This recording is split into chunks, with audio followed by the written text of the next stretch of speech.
smooth. Yeah, hello.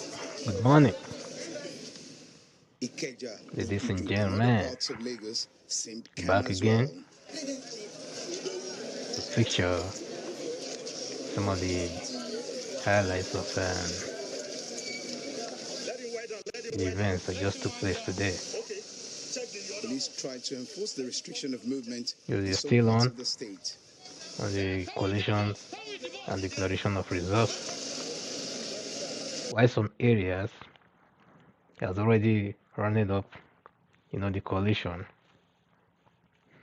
It seems like some of these INEC officials are up to no good, especially in areas where Peter Obi and the Labour Party won massively, So we are still following it up. So let's see, because something just happened just now in Ajao Estate. We even and I said throughout the whole night, we did all the countings and everything. The INEC officials were telling the voters that they have to follow them to the INEC collision center before they can be able to enter the result into the system. That they were not even having their result sheet. So I don't know how an INEC staff will leave their operational centers, to the Apollo units without the necessary tools. Some of them don't have beavers that they say they need, and some of them don't have the result, just an ordinary sheet that they have to write the result Away on, from Lagos, there's a and report at of the same violence time in Edo State.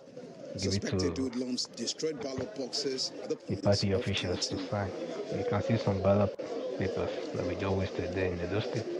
The Commissioner of Police in Edo State, when contacted, said he's aware of cases of thuggery reported in some polling units, but will not confirm the incident until he has full details.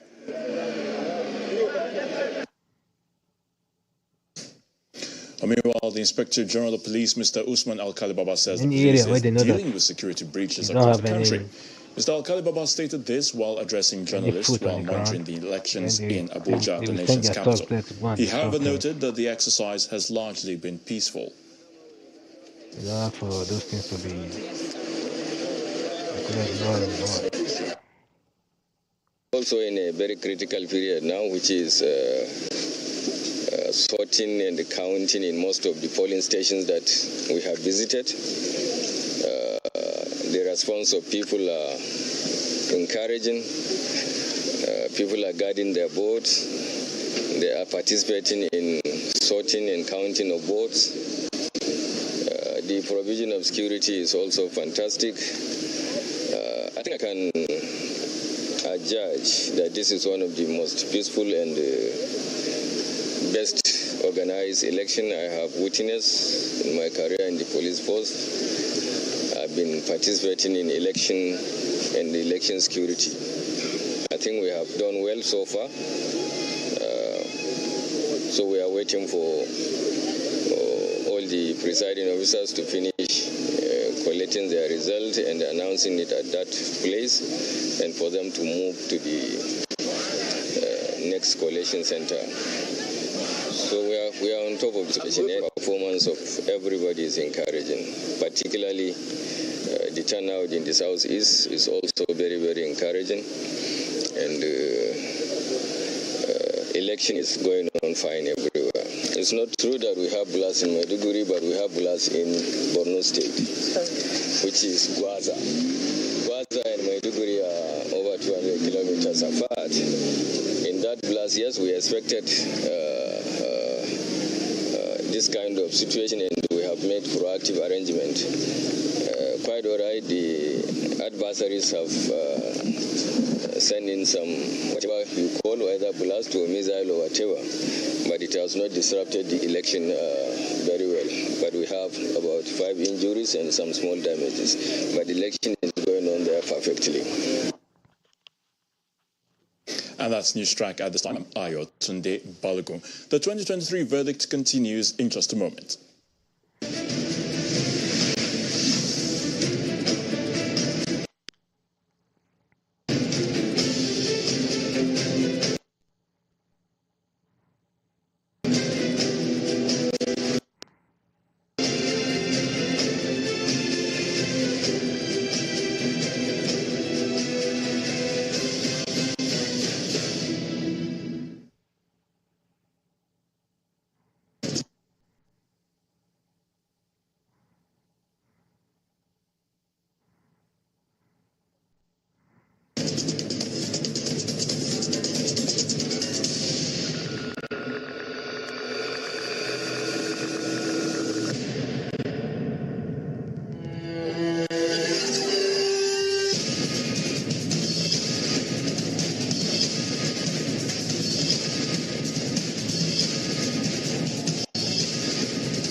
what I've seen so far, Obi is actually leading in most of the units that has been counted or declared, you know,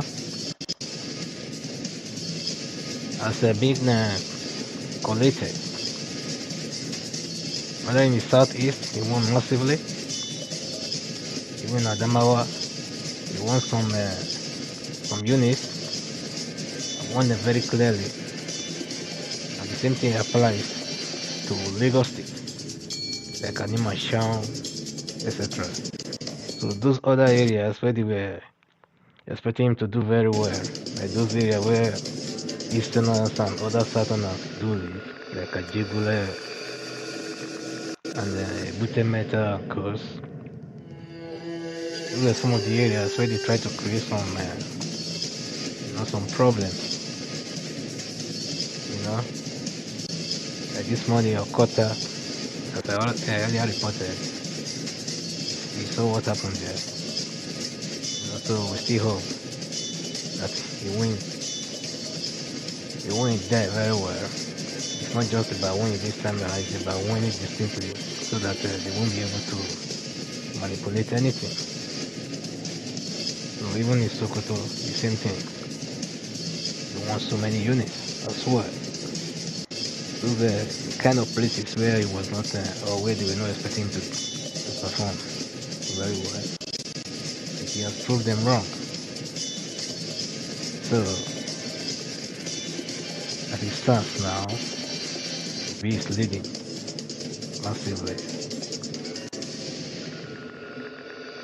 Even with all these things that they did in Edo State, Uredu just finished their counting just now. He won with a huge gap, While the other ones were in 2 digits, he was in 3 digits, like 300 and what have you, and things like that, going up to 400, as against 10 and 12 and 19 and etc. for APC and PDP. So that is a good step for you. So but meanwhile, there are some other states and some other local governments in those states where elections are still going to be conducted in March, according to the INEC officials. Because when they try to, the party agents or some party agents try to check the booklet that they brought there, and they saw that the Labour Party was not on the ballot, but that's something, they made some omissions there to deceive the people. So these politicians, as you can see, some of those things you see on the ground, you can see where the thumbprint was. It's on Labour. So they know all these things. So that's why they will send some of their ragtag soldiers and boys and security personnel sometimes, or talks or address the police uniform, etc. Or what they expected to happen at this point. In fact, so people were expecting go there results to start to be destroy trickling in, things, but that's not the case confiscating, just yet. So waiting let's help for you those manage your things expectations, give you an understanding dumped of what's going on somewhere and in the perhaps dump what to expect or in in the the gutter or coming something. hours. So let's expand this discussion. We're joined right There's here a theory in our that Lagos studio that's to by be a like that in journalist, 2023 Nkechi again. Ugwoma, who's been going around We are hoping that Lagos. You've seen it all, this one will be as much they better. say. Yes, we have another Yet, team in our Abuja studio. the We new have party say cannot election change monitors, analysts, and his all of that. king. It's a full team tonight. But let's begin with Nkechi. So we still hope that You don't after look all like is what you've said been and through. done, I was just that the thinking to Labour Party myself will clearly. be But that what was your experience movement. like in Lagos today? End up It was a very interesting within the day, experience. First off, my first port of because call it is obvious was at that they are Aja the people's when the choice fights broke out on this social time media. around. That was the first point I saw it, and we rushed there. On getting there, So we let's keep our saw fingers crossed. people scampering for safety. When I got to a particular polling unit, I think it's called Channels Estate, and then there was no security personnel.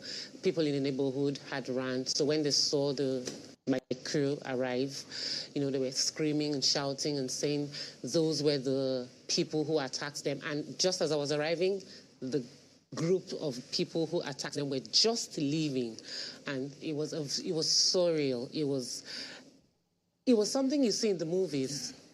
They were just leaving after they had attacked ballot boxes on the floor. You could see ballot papers as well. Some were already thumbprinted. Others were destroyed. The INEC officials were distraught. Their phones were taken away, so they couldn't even call their superiors to explain what had happened. Unfortunately, they didn't have the numbers memorized or anything, so there was nobody to report to. And the only police officer they had at that polling station actually fled because he was first off unarmed, and there was no way to call for backup. It was chaotic. Everybody was just, you know, distressed, and definitely a scary experience for sure. And I'm wondering, hope nobody got injured. Thankfully, nobody got injured at that particular polling unit. But they were. What actually was very interesting was the spirit, because when I finished conducting the interviews, they started reconvening, and they were just chanting, "We must vote, we must vote, we must vote." Because the INEC officials actually said they were packing up to leave, but they insisted that they were going to stay here with the remaining materials that they had, that they must conduct elections. They refused to be intimidated, and it was just the communal conducive spirit. I actually spoke to one man, some Mr. Ade, I think that's his name, and he said to me, "We will form our own human security. We will be our own security, and we will defend our votes." Did they vote eventually, by the way? Before I left, they had begun forming queues back just to start the process afresh. So did the INEC people came back? Yes, they were still there. Actually, they didn't flee. Okay. They didn't leave. There were just about 3 officials there, but they didn't leave. The 3 ballot boxes were there, but other materials were destroyed. So did they express any confidence as to the fact that the voters now, given the disruptions that took place, pockets of disruption took place across Lagos as well? Did you hear anything from them, the people you spoke to specifically? Were there unique stories you heard? Especially because we talked about first-time voters. We talked about first impression. Were you able to talk to maybe any first-time voter in that polling unit in that area? Or some people were voting. Some people, first-time voters could be young people or they could be older people. Just generally, were you able to speak to any? What were they saying in terms of their impression of coming out to the polling units? Well, at that particular polling unit, I didn't speak to any first-time voter, but I spoke to another lady who said she had been coming out. She didn't state specifically how many elections she had come out for previously, but she said she had never seen a thing like this. She was physically shaken by all that had happened, and she was very scared. She wanted to turn back and leave, but because of how they were reconvening and the confidence that they had, they insisted that, they were all going to start the process afresh. Okay, I'd like to hold you for a moment, Nkechi. As I said, we have a full panel this morning. I was going to say this evening, but it's morning already. So let's head over to our Abuja studio. We're joined by 4 people, actually, and they will be providing for us very informed opinions of how this process has gone and perhaps what to expect. Right there, you see Cynthia Mbamalu, who's the Director of Programs, Yaga Africa. Mr. Ezewan Wagu, who is also ERAD Analyst and Chair Partners for Electoral Reform. Also with us in our Abuja studio is Mr. Larry Arogudari, an ERAD Analyst and Executive Director, International Press Center, and Bukola Idowu, Executive Director, Kimpact Initiative. Ladies and gentlemen, good morning. Thank you for joining us on the 2023 verdict. Good morning. Good morning. Good morning to you. I know it's been a long day for all of us, for Nigerians generally, and I'd like to begin with Cynthia. And start off from where Nkechi left off. Snatching of ballot boxes, burning of ballot papers, and all of that. We've been made to understand that these things will not change anything. So, I don't know, maybe we're missing something. Is there any effect whatsoever to that snatching of ballot boxes we've seen across board? Does it change anything materially? Well, I guess for these elections, before the elections, I know Young Africa and partners and its partners did release a report called this Elections Manipulation Risk Index. And interestingly, a lot of our projections around possible states where you'd have possible instances of attempts to manipulate the process, we saw that playing out. And so, for instance, the issues we got with the observation or the reports we received from states like Lagos, locations where you had people disrupting the process. I mean, those attempts are targeted at basically suppressing the vote. And Lagos is one of the states that we did indicate that there was a possible risk of voter suppression. However, I guess why this is why a lot of us are really tired of these kinds of reports is because in the pre-elections phase, there's a lot of civil society partners did release several security threat assessments, be it the Election Manipulation Risk Index, and so many other reports. And there was an expectation that with several mitigation strategies highlighted in this report, that security agencies would deploy officers based on inducement. We cannot continually have elections in our country where there are specific locations that are always prone to violence or disruption of the process. So why we may say perhaps this is not widespread, it's located in pockets of location. The thing is, when it comes to elections, what matters is that voters get the right to cast their votes and they get the right to cast their votes in a free and fair process, where they are not subjected or where they are not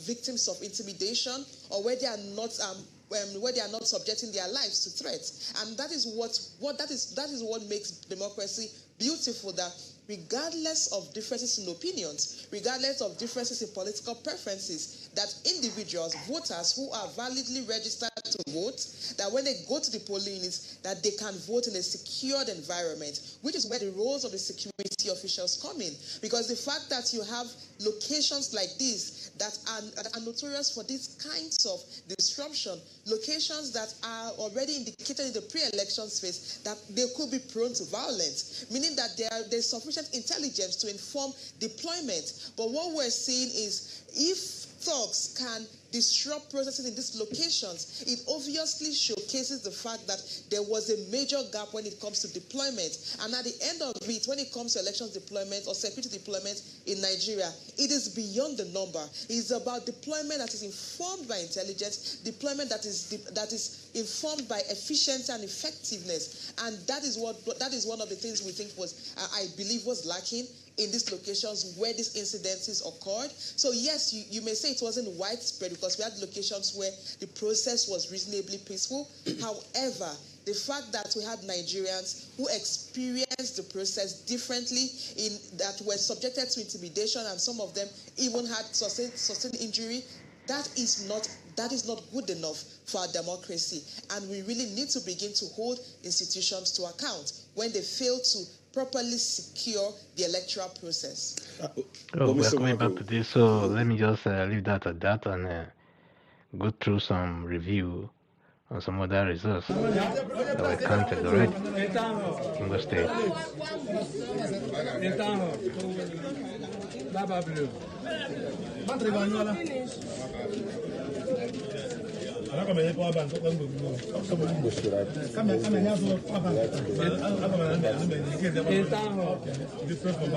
Different. With your chips? I'm afraid. Before go study battle, no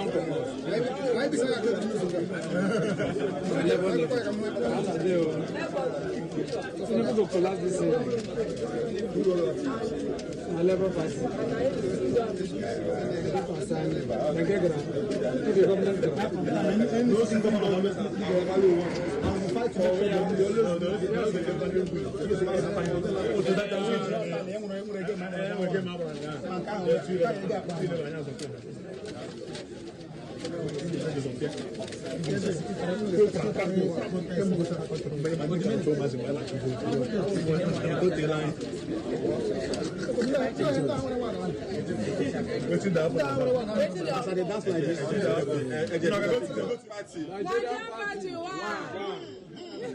No mistake. The way side, side. Void, one. Void. Is it one or two? Void. Vote, one. Wow. 001, Two. Is it two or one?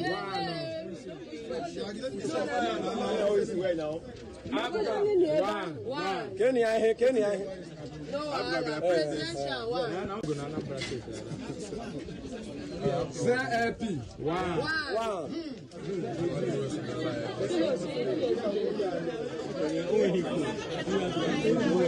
APC. APC. Two. No, they waste time. APC. APC.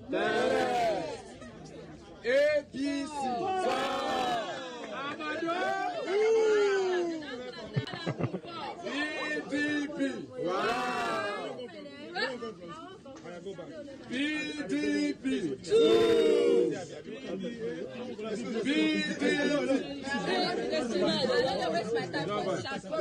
No, don't worry. PDP.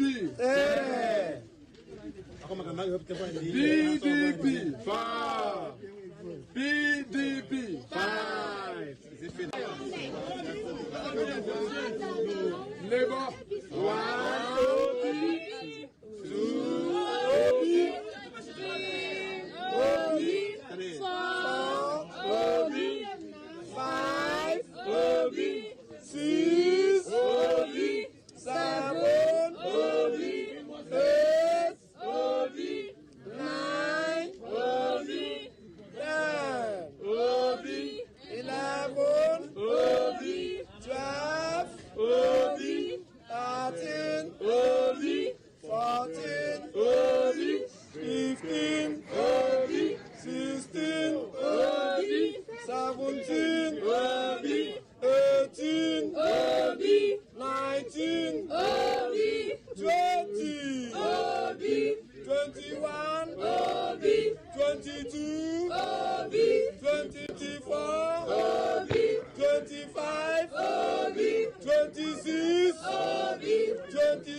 For president, that's presidential.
Excuse me.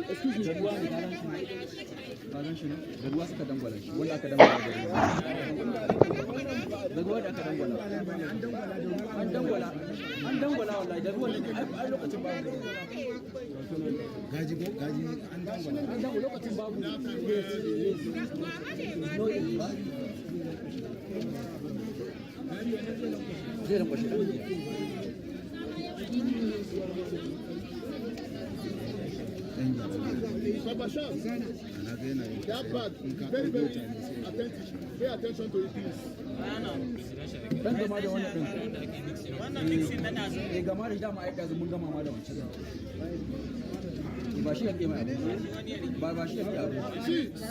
See, it's not better you sit down there. No.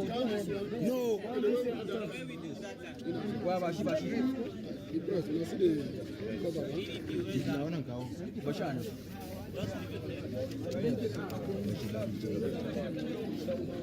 Let's finish it.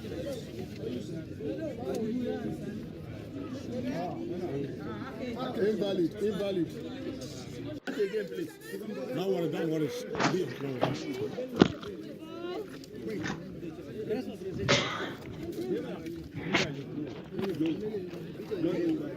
Other one, start over.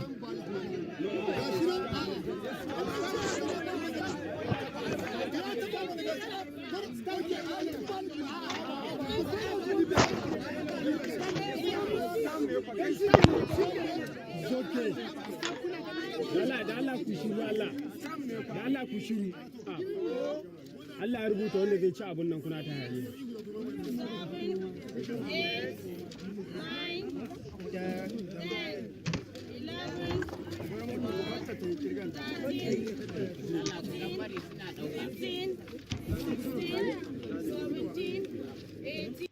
Let me see the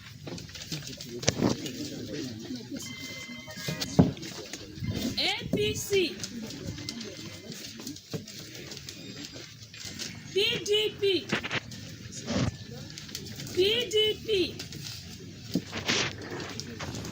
PDP, PDP, APC, PDP, APC.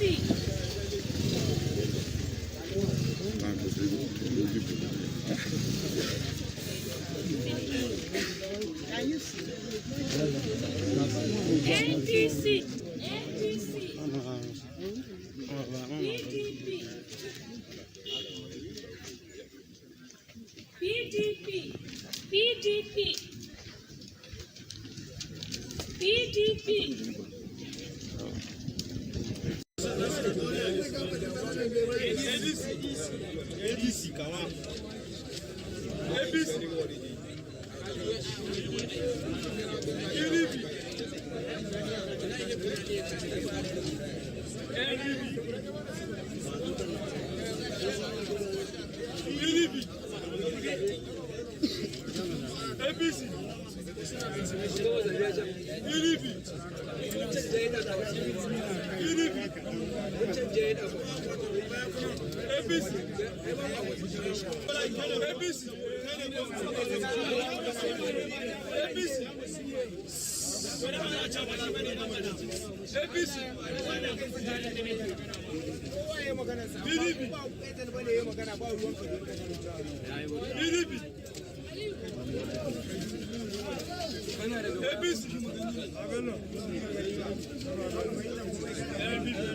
NPP, NNPP selectorial. NNPP. Senatorial? House of Reps. NPP, sorry. NPP. Labor. APC. Labor Party. Labor Party.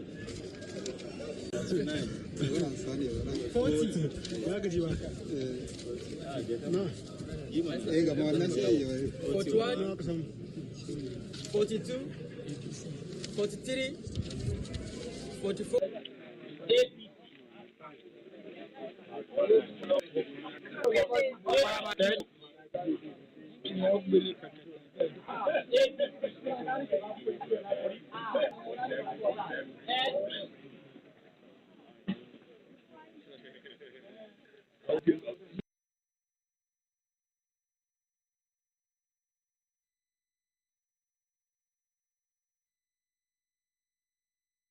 let's understand this even much better. So the rule says, I mean, the officers or security officials that are at the polling unit should not be armed.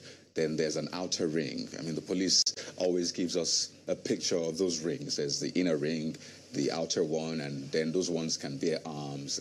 They do patrols here and there. And then there's a bigger one, the ones that, you know, man the roads, borders, and all of that. Is this effective enough in the light of what we have seen? Do you think it's effective enough? Is it a challenge with that arrangement or with the implementation of that arrangement itself? But I believe it's more around the implementation, because one, we must always recognize the fact that election is a civil Pardon me, Cynthia. which is why the requirement is within the polling unit, the vicinity of the polling unit. We do not expect to have armed security personnel.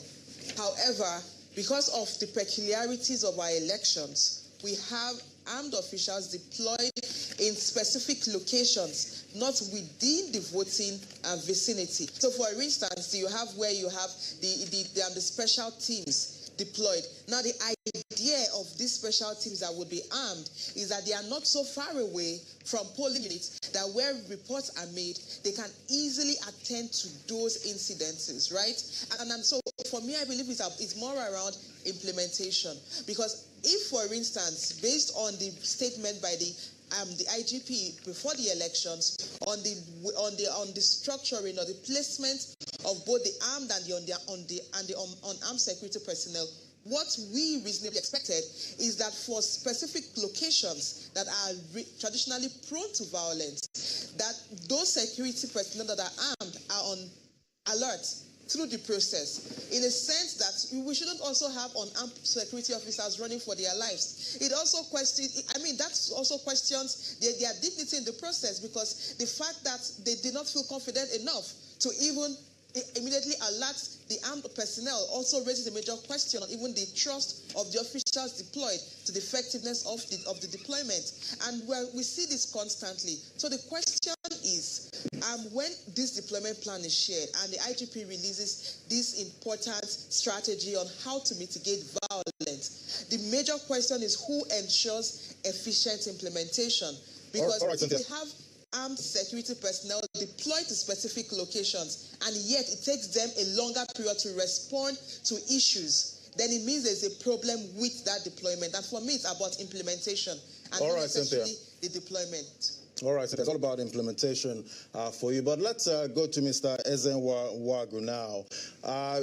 Obviously, Kayode did mention, what kind of arms should security personnel actually carry, But at the end of the day, carrying arms is one thing, but how do we make sure that voters are not hurt, even though the security personnel are trying to protect them? Because there are instances where, you're trying to protect, people, but at the end of the day, when it gets really heated, how do we make sure that the voters are protected? And another thing, the mental health of some of these voters, too, that's another very critical point. We have to watch out for that, because most of these people are new voters, and experiencing violence, electoral violence, might actually discourage them from saying, you know what, I'm not going to vote next time.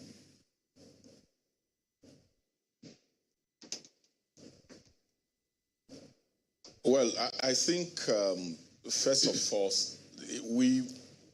I'm not sure that there is anyone who has seen the election security plan of the Nigerian police, National Election Security Plan. And I thought that before this election, it should have been a public document that citizens can interrogate and engage, and probably even offer some suggestions on how to better water. So what we have are deployment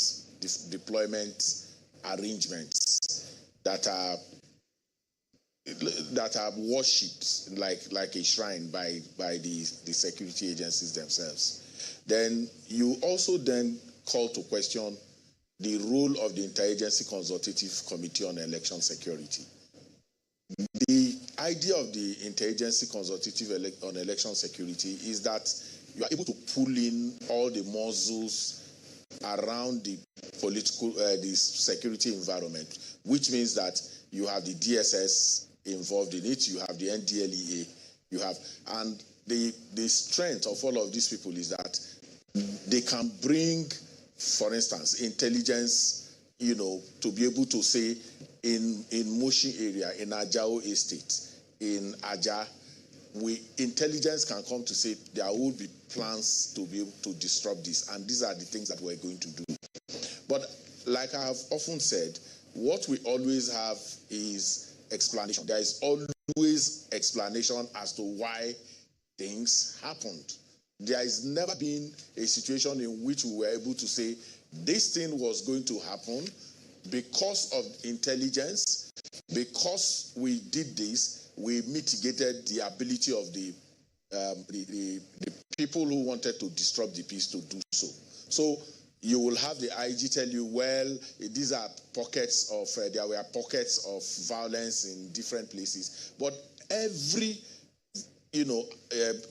activity of violence reduces and diminishes us as a people.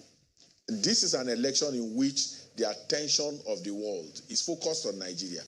And some of these things that we explain, cause wonder for those who are watching us. They want to think what kind of people are really. This is a country that has capacity, human capacity in every area.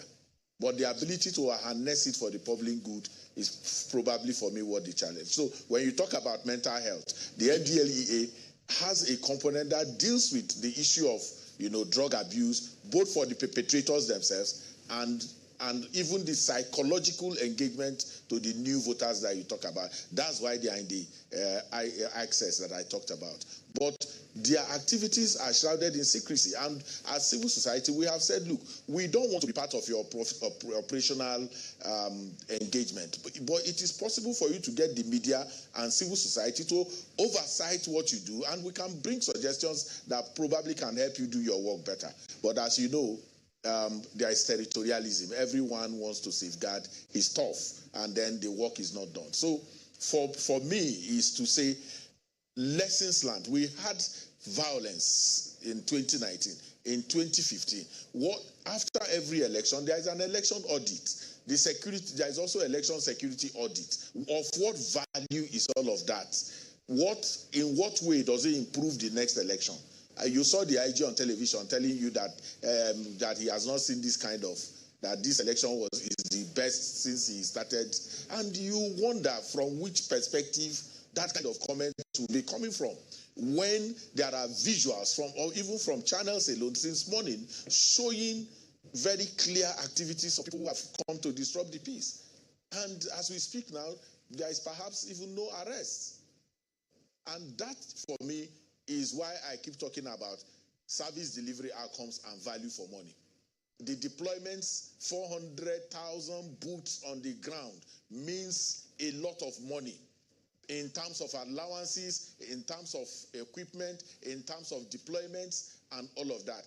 Can we match it with service delivery outcomes? For every of these infractions, who will pay for all of those things? So we put in money. Immediately after Monday, we move on as if nothing happened. And then we wait for the next election, and then everyone deploys. So it is time that after elections, we make a demand and say, how much did we commit to security? How much did we commit to election administration? How much did we commit to X, Y, Z? And what are the service delivery outcomes and value for money that we can get out of this? Well, Mr. Wagu, I'd like to hold you on for a moment and take our viewers to that polling unit in Lugbe, the nation's capital, not far from you, actually. We've been following that particular polling unit. It's almost like a case of what we've seen across board as well. We understand that sorting and counting is still ongoing. Our correspondent is still there.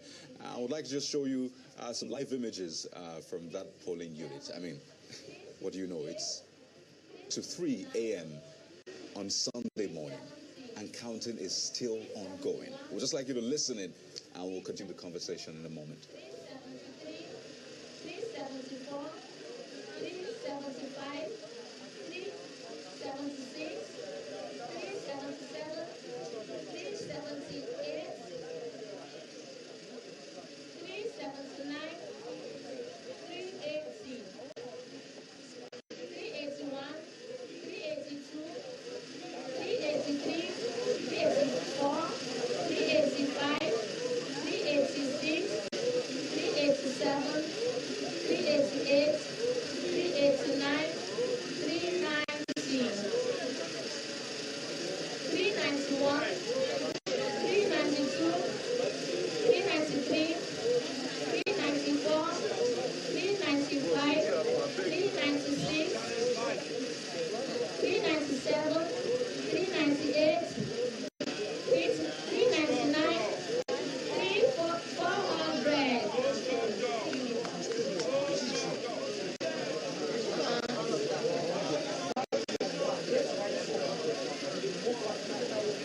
Well, counting is ongoing, as you've seen. 400, that's where they're at. We're not sure what party that is for, but they're still counting. It's at Lugbe polling unit. It's called the polling unit 138, New Side, Lugbe, in the nation's capital, Abuja. Guys, I mean... It looked like she wanted to stop counting, but they had to prompt her to keep counting. I think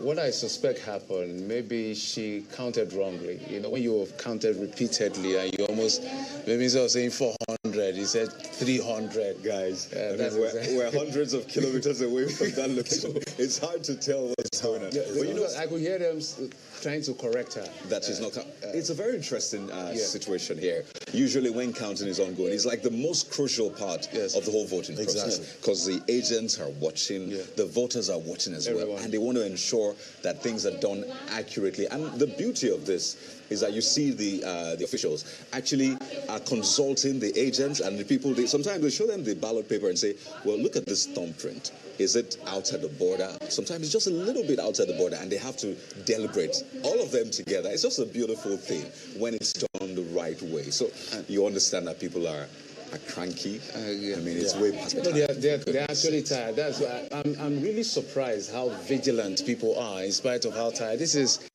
almost 3 o'clock. This is like 2:39, and people are quite vigilant to be sure that the numbers don't go any other way at the end of the day, because there's even a provision in the Electoral Act that allows the person who is counting to count again in case there's distortion, but it has to happen just one time. Let's go to Abuja, to the studio, as our guest in Abuja. Mr. Nwagu is still there. We've been talking about security, but if you can speak to what is going on, Mr. Nwagu, right there in Lugbe, counting ongoing at this very hour. What does that say about this process at this very time? This is the 7th election in this democratic dispensation. It speaks to, first and foremost, the resilience of the electoral officer. That they are able to hold on and hold out up to this time is something that is commendable. And also the determination of the voters themselves for what we call mandate protection is also exciting. And that they have conducted themselves peacefully. They want to see the outcome of their efforts is something. The campaigns that we run is that voters should come out, and we have seen them come out in their numbers, and there is citizen action that is inspiring for all of us. And democracy is a festival of voters, really, if you permit the use of that word. And you know, the Lugbe is a community in Amak. Amak is the city center, and you know that the FCT has 6 local governments: Amak and Abaji, Kwali, Kuje, Buhari, and which one again? Karu also. So Gwagwalada, thank you. So we're seeing what's happening in Amak, and the 6 other local governments are sometimes very far-flung. Some of them are 3-hour, 4-hour journey from the city center. And so when people discuss the FCT and you center your conversation around Amak and Gwagwalada, and these ones are within there. Even Gwagwalada itself, there are places in Gwagwalada that you can do 3 hours on the bike before you reach. So results coming from here will only be just one polling unit. And many times the excitement that you see in this kind of place may not eventually represent the total outcome when you piece everything together. And that's why we are always cautioning that, yes, because you're winning in a particular polling unit may not necessarily be a reflection of what it is in totality. That's why there has to be caution in excitement. And that leads us to the issue of management of victory and loss, if you like. And that is a component that we do not put a lot of investment into. And a lot of people don't understand these things. When they win in their polling unit, they assume that is what what it is. Your polling unit is a little fraction of the totality of what it is. So you must be patient to get the bigger picture of what happens before you can begin to jubilate and even lament if you like. Well, we're still following that counting at Lugbe to be sure that we can see some people already dancing and celebrating. As you say, the celebrations may be too early because it may not represent what happens across the country. But I think it's about encouraging and being excited about little wins. These are live pictures coming from Lugbe in the nation's capital. And then they are still counting. So if you listen and know how far they've gone with the counting, and I'll get back to our guests, both in our Abuja and our Lagos studios. 45, 46, 47, 48, 49, 50, 51, 52, 53, 54, 55, 56, 57, 58, 59, 60, 61, 61,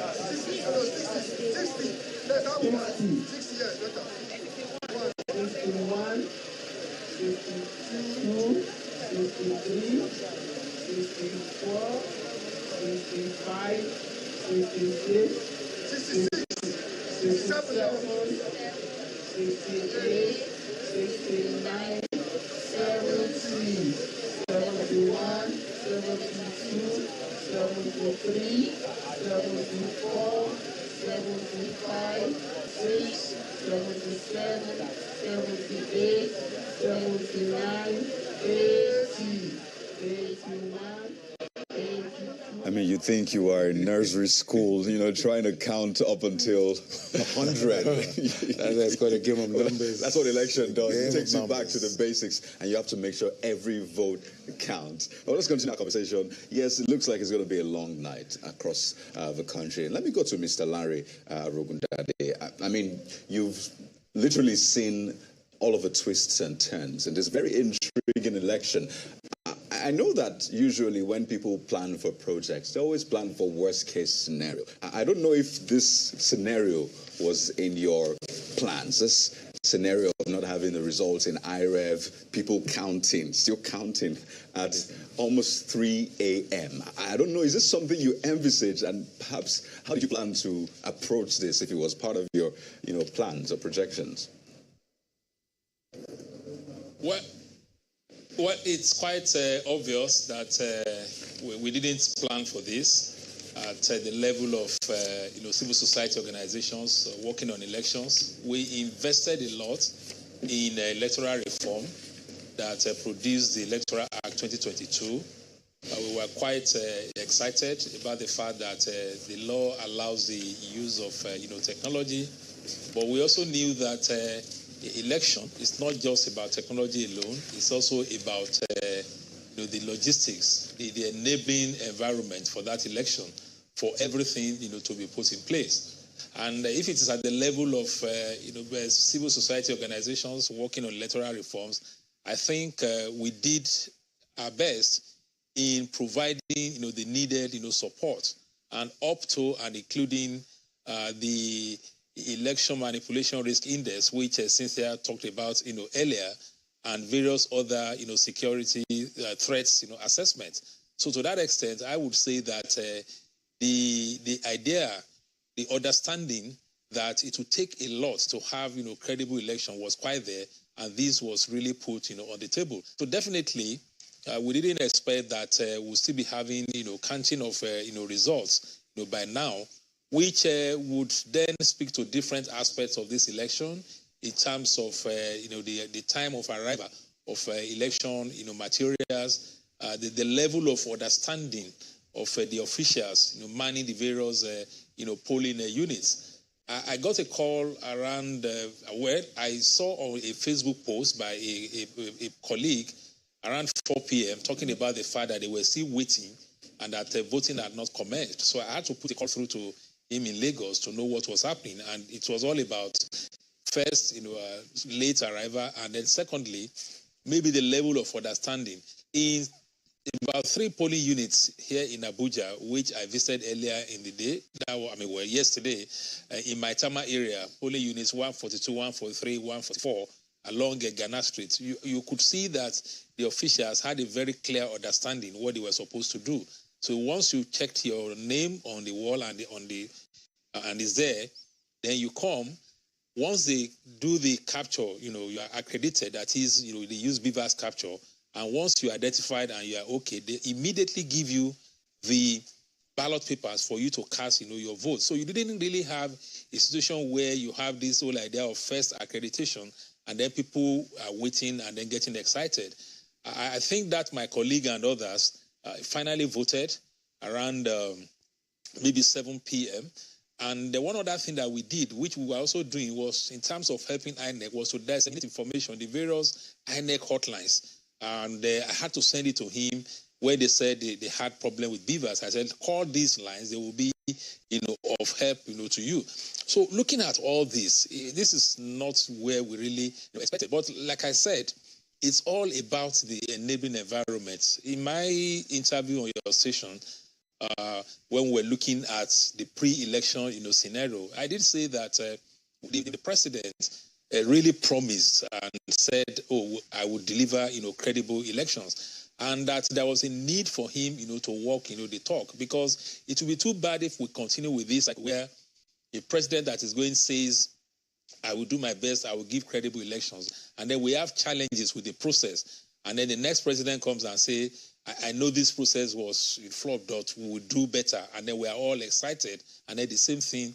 repeats itself. I do not think it's quite ideal for democratic development. Now, for the pockets of security problems that we've had, which I do not think we should just take lightly and say, well, there are pockets, just like Eze was saying earlier on.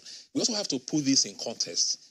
And one of the contexts was the fact that 3 days to this election, the presidential candidates of all the political parties gathered at the ICC in Abuja and, to the view of the entire world, signed a peace accord where they did say that they committed to saying that they will conduct themselves peacefully, their supporters will not disrupt the process, and that as a matter of fact, should the worst happen, they could actually be taken up. I feel that that signing itself, we didn't have a situation where there had to be commitment. In fact, what they read, the peace accord that they signed, was actually read. I thought that perhaps maybe going forward in future, we would have to let them, read those things themselves as if they're actually making, a broadcast. And then beyond that, hold them accountable for that promise that they made and have, concrete action. So they signed that accord. Did we see the presidential candidates now addressing their supporters after saying that you must not do Mr. Arogundade. These kind of things must not happen? All right, thank you so much for your response there, Mr. Arogundade. But let me go to Mr. Bukola Edo now. Obviously, we've all been suffering the whole cash crunch issue now for weeks before the elections. And I want to know if vote buying has been eliminated, in this election with the withdrawal of all of the cash from the economy. How do you see it? Do you see people still selling their votes? Well, it's this election is not an incident that you can say it's rampant like you have at some of the off-cycle elections we have